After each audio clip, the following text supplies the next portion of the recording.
Hello friends, welcome back. In this lecture we are going to see how can we copy a file onto a Linux system. In this case we have two options, that is you can copy a file or a directory from Windows to Linux or else Linux to Linux. First let's consider Windows to Linux. If you want to copy a file or a directory from Windows to Linux, we have tools called MobiXterm and WinSCP.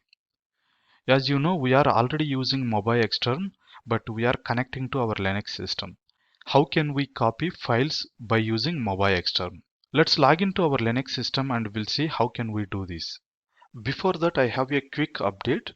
I have created a new course, that is Linux for Cloud and Devops Engineers, and I have hosted this one on our own platform, Valaxy.thinkfic.com. I made it as a free course for next 1 week. If you are interested to learn Linux activities which can be done on cloud and DevOps environments, you can enroll for this course. That's all about this one. Now let's jump back to our topic. This is my AWS console and my Red Hat server is up and running. I can take public IP of this system and go to MobiXterm. I'm opening my MobiXterm tool. This is the tool, and you can go to sessions, SSH, IP address, and followed by the your key pair. So I'm providing my Linux key pair and EC2 minus user. As a EC2 minus user, we are logging in. Once you have logged in, you can just check this side. Currently it is showing IP addresses, right? Yep. Now you can see a SFTP window has been opened and few files are displaying over here. Let me increase the font size over here, and if I do ls here, you can see file 20 and readme.txt file is there. Same thing you can see, apart from these two, you can see few extra files. These all are started with the dot, nothing but hidden files. If I want to display my hidden files, I can just check it out by using ls-la. You can see whatever files you can see, same files you can see over here.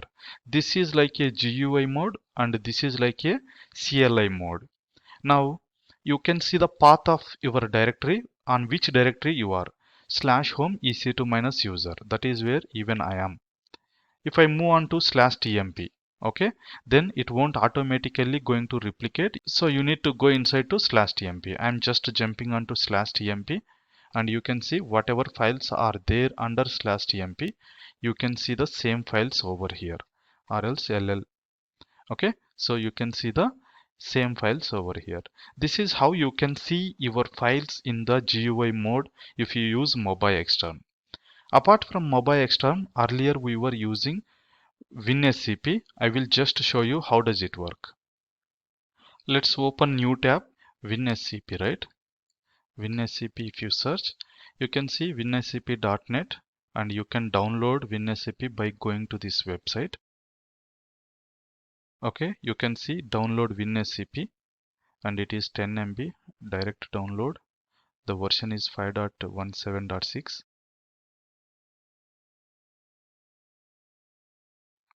So double click to install WinSCP. I think I haven't installed WinSCP on my system. Accept, next, next. Okay, WinSCP is installed, and let me launch it. And I don't need this. And WinSCP. Here you can see this is my Windows system. Now I would like to connect to GUI mode on my Linux system. Then you can go to the new session and you should provide the IP address and port number anyway 22, username and password. If you provide, your GUI mode of your Linux system is going to open over here. That is how it works. Okay, but anyway, same thing is achieved through MobiXterm, so we don't require WinSCP anymore. Now if I want to copy a file from Linux to Windows or Windows to Linux, I can just do the drag and drop over here. Let's go and open.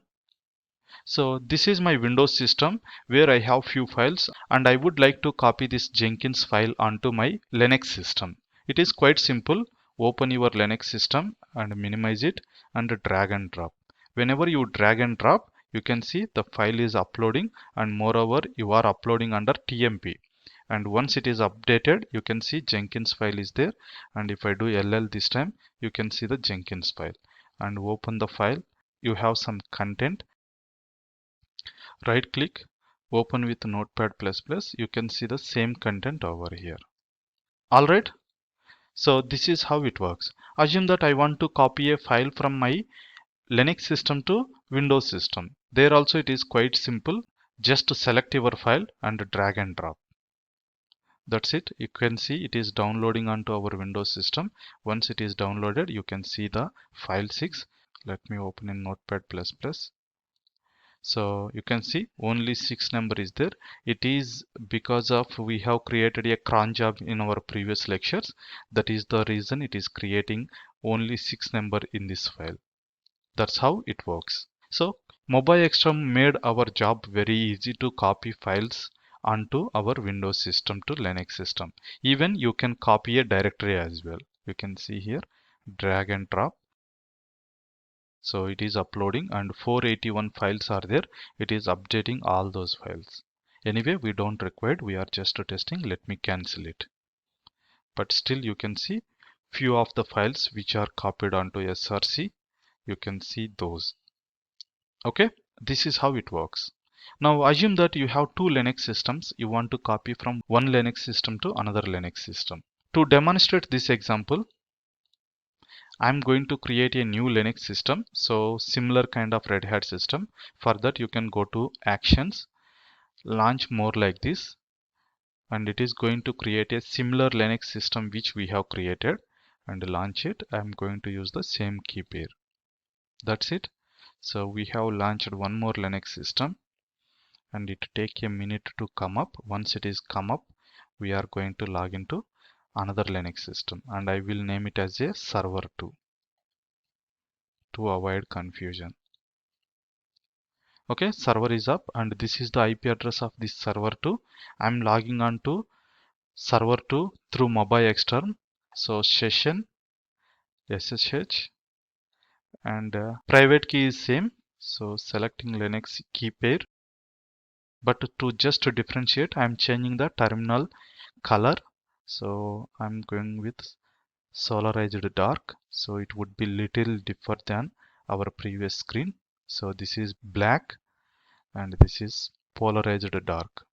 Anyway, it is still coming up. That's the reason its connection refused. Let me restart my session. Okay, so I have logged into my new server. Private IP address ends with 97 and for this one we have already named it as a Linux server. Now I would like to copy a file from server 1 to server 2. This is server 2, right? Let's try how does it work. So to copy from Linux to Linux, you need to use a command called SCP. SCP stands for Secure Copy. SCP is a command line utility that allows you to securely copy files and directories between two systems. Okay, so it is going to help us to copy files between two different systems. Command is something like this: SCP source file and destination server username and destination server name and destination folder. Nothing but on the target server, which location do you want to copy and as a which user do you want to copy. That is the meaning of this one. So example is something like this: SCP, assume that I want to copy file 1 from server 1 to server 2. So this is file 1 and server 2 username, that is root user, then IP address and which location do you want to copy. Same thing again, SCP, assume that you want to copy from remote system to your local system. Then you can use SCP and remote server username, IP address and remote server file name and in the local system where do you want to copy. If it is a directory, it is going to copy entire directory. Let's try this one now. So this is my server 1 and this is my server 2. So to log into server 2, I'm going to use a new user, that is user add test. I'm creating a user called test. Sorry, I should do this one as a root user. User add test and I'm setting up password for test user. Password also test. Okay, I just created a new user and I am minimizing this one. I don't need this screen. If you are doing from Windows to Linux, then you need it. So close it and again if you open, you can see such kind of IP addresses. Then you need to click on SFTP so that you can see the GUI state of your Linux system. Alright, now I'm going to copy a file. So here, which file we can copy? Let me come out. I'm going to open file 5. So in file 5 there is a single line, that is also just 5 number is there. Let me copy this file onto target system. So for that, SCP file 5 and target system, as a which user do you want to copy? I want to copy as a test user and the target server IP address. I can take the private IP address or else I can use the public IP. Let me take the public IP. So this is public IP, right? Or else I can take the private IP also. Both will work because these two are in the same region. You cannot understand this one if you are not a AWS guy. Anyway, you can use the public or private IP address :home/test. Okay, I'm trying to copy file 5 under test users home directory. So if I go to the test users home directory /home/test, there is no files at all. Okay, so whenever I execute this one, it is going to ask me the password of test user and I should provide the password, but it doesn't accept password at this moment. Why? Because we haven't enabled password based authentication on our new Linux system. If you do remember, on AWS we should enable password based authentication. For that, we need to edit /etc sshd_config file. Under this one, search for password. There is a option called password authentication. By default it would be no, it was commented out, just I removed it. And also password authentication no, you need to comment it out. That's it. And save this file and service sshd reload. Whenever we do any changes to the configuration files, we should reload the service, otherwise it cannot read the configurations of this one and it acts as a old configuration. Now let's go and execute this command. Yes, I would like to connect to remote system and it should prompt for password. Yes, I'm giving test user password. I have given, you can see file 5 has been copied onto the target system, and if I check ls, you can see file 5. This is how you can copy a file onto target system. Now here I am going to create a new file, that is file 1. This is file 1 created with VI. Okay, just I am giving some content. Now I want to copy this file 1 onto the my server 1, nothing but Linux server. For that, either I can run the command scp file 1 remote server username, that is ec2-user, and the remote server IP address. So remote server IP address is ipaddr is going to give the IP address of this system. So this one colon, I can give /home ec2-user. I cannot give /root. Why? Because ec2-user doesn't have access to the /root. That is the reason I am giving /home/ec2-user. Okay, this is how I can do. Or else from this system itself I can pull that file by using scp. So remote server username is test : and remote server IP address, we have already used this one. I'm just copying the IP address and the path, and under test location we have file 1, right? So this file I'm going to copy into my home directory, that is /home ec2-user. Okay, both are valid commands to copy a file onto this system. So in the remote system we are trying to push the file, or else from here I'm trying to pull the file. So I'm just pulling the file. So if I do this one, it is asking for password, so test user password I should provide, and you can see it copied file 1. And if I see file 1, so sorry, I should go to /home ec2-user, and here I can see file 1. Yes, so cat file 1, you can see whatever content we have written on the remote system, same has been copied over here. This is how we can copy files between Linux to Linux. And one last thing I would like to show you, how can we copy directories? Then you need to go to /tmp. Here we have already copied a directory, right? SCP is a directory. You can just check. Sorry, ls-l.